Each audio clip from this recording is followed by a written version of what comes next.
Ang gusto ko, manatili kayong fit, focus sa inyong paglalaro, at tandon ang katatagan, ang determinasyon na makuha ninyo ang gold. Pag nakuha nyo ang gold, may extra kayo.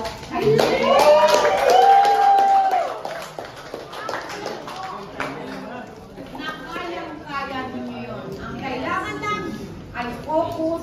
Kung may marinig man kayo, huwag nyong pakinggan para hindi ma-distract kayo sa inyong paglalaro. Basta focus. Kahit paano marinig nyo, nandun lang kayo nakatingin sa inyong kalaban. Walang iba kayong titingnan, kundi ang kalaban nyo at ang inyong sariling paghanda sa inyong mga haharaping laro, sa inyong mga sports na sinalihan. At hiling ko na walang ma-injured sa inyo. Gusto ko makarating kayo lahat ng safe dito sa akin. Pero my prayers are all with you. Papanalangin ko na lagi kayong safe, huwag kayong magkasakit, kasama inyong mga coaches and trainers. Okay, let's all pray for our athletes, coach, trainers, para sa safe voyage nila papuntang Puerto Princesa. Ay po, manalangin, ikit po natin mga katatunong tayo. Aming Diyos at dakila sa lahat, makapangyarihang Ama. Lord, nandito po kami sa inyong harapan, sama-sama po kami dumudulog. Nangako po kayo sa inyong pong banal na salita na kung may 2 o 3 nagkakatikot at pinag-uusapan po kayo Panginoon nandun Panginoon Jesus sa aming kalagitnaan. We acknowledge His presence here right now. And Lord, we are asking you in the name of Jesus na sana po, proteksyonan niyo po ang aming mga laro, ang aming mga coach, at ang masasama po sa kanila. Father, we ask for good weather. We ask, Father God, for good health for everyone. We ask in the name of Jesus na ilayo niyo po sila sa mga aksidente. Sana po ang kanilang future will be bright, Lord O God. Makikita-kita muli po kami dito sa Calapan ng lahat po sila ay malulusog, malalakas. And Lord, kung maaari po, Panginoon, pwede po ba bigyan niyo po sila ng goal? Sana po, in Jesus' name, we want to ask you, Lord O God, bigyan niyo po lahat sila, Panginoon, ng goal. In Jesus' name we pray. Amen. Ganun din po, pinapadalangin din po namin ang mga magulang sasama sa kanilang mga anak-anak para bantayan ang mga anak nila. Ganun din ang mga anak, huwag pasaway. Huwag pasaway. Ingatan nawa kayo ng Panginoon. Guide you always. Protect you. In Jesus' name. Amen. Palakpakan po natin.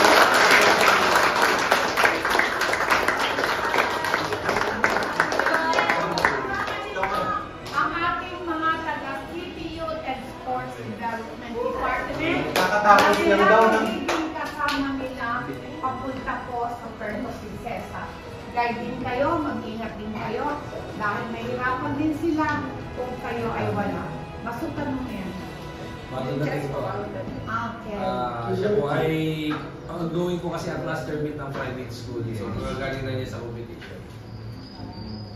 Pag malaki ang Calapan, be proud of Calapan. Aray ko. Sige, nag-isip po po dyan. So, para po sa lahat po ng mga athletes, parents, at saka po sa Team Tama, no?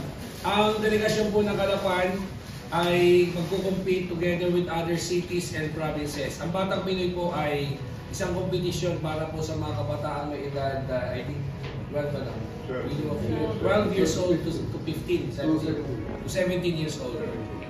Ito po yung competition ng, ang representation po ay NGU. So ang sino lang po pwede mag-entry dito, city or province. So they will be competing with other cities and other provinces. Yung mga municipality, hindi po sila pwede mag-entry. So ang representation po nila is so sana makakuha po tayo ng medal. Pagbalik namin dito, may dala po kaming medal. Yes. Let's go, Team Calapan! So yung iba po dito, mga product pa po yan ng mga workshop na ginawa po natin ng city government. Yung mga summer clinic. Yan po, ngayon, mga players na po sila ng Calapan. Kaya So yun po ating mga dito, meron po tayong athletics. Ayan. She will be competing sa 800 and 1,500. Dito nakikisa lang siya. We have chess, taekwondo, badminton, table tennis.